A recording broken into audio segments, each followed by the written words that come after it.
বিসমিল্লাহির রহমানির রহিম। আসসালামু আলাইকুম। সবাইকে স্বাগত জানাচ্ছি ট্রিপল এম এর আজকের রান্নায়। আজকে আমি ইলিশ মাছ ভাজি করেছি, সাথে স্বাদের জন্য পেঁয়াজ ভাজি করেছি নরম করে।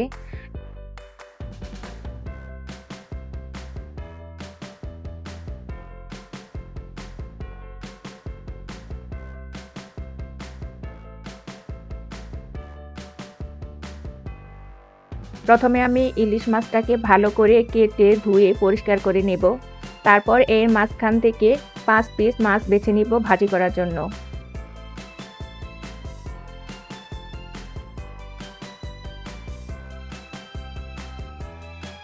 একটা প্লেটে মরিচের গুঁড়া, হলুদের গুঁড়া আর একটু লবণ একসাথে মিশিয়ে নিয়ে মাছগুলো ম্যারিনেট করে রেখে দেব 5 মিনিটের জন্য।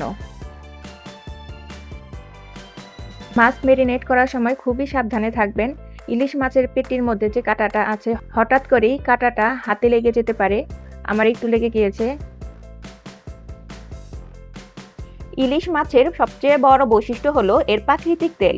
এই তেলই মাছ ভাজার সময় এক ধরনের অসাধারণ সুগন্ধি তৈরি হয়, যা খেতে বসার আগেই জিভে জল এনে দেয়।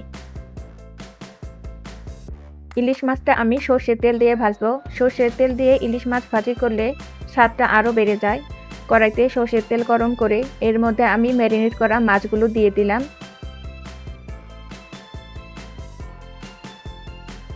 কিছুক্ষণ পরে মাছগুলো উল্টে দিলাম। খুবই সাবধানে উল্টাতে হয়।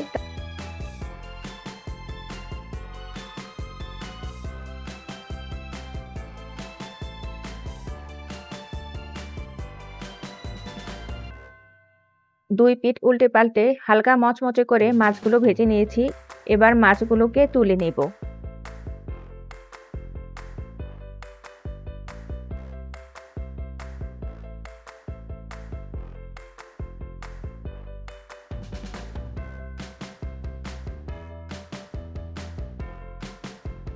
পাঁচ ছয়টা বড় পেঁয়াজ কেটে নিয়েছি।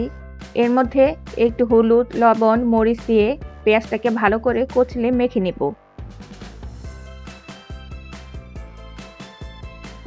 এবার গরম তেলে পেঁয়াজটা হালকা আঁচে ভেজে নেব। সাথে দিয়ে দিলাম 3টা কাঁচামরিচ।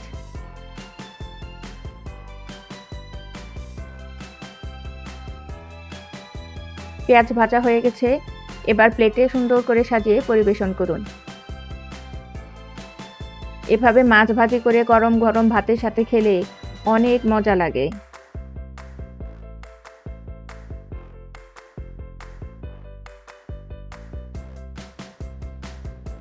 এখন আমি প্লেটটা সাজিয়ে দেখাচ্ছি।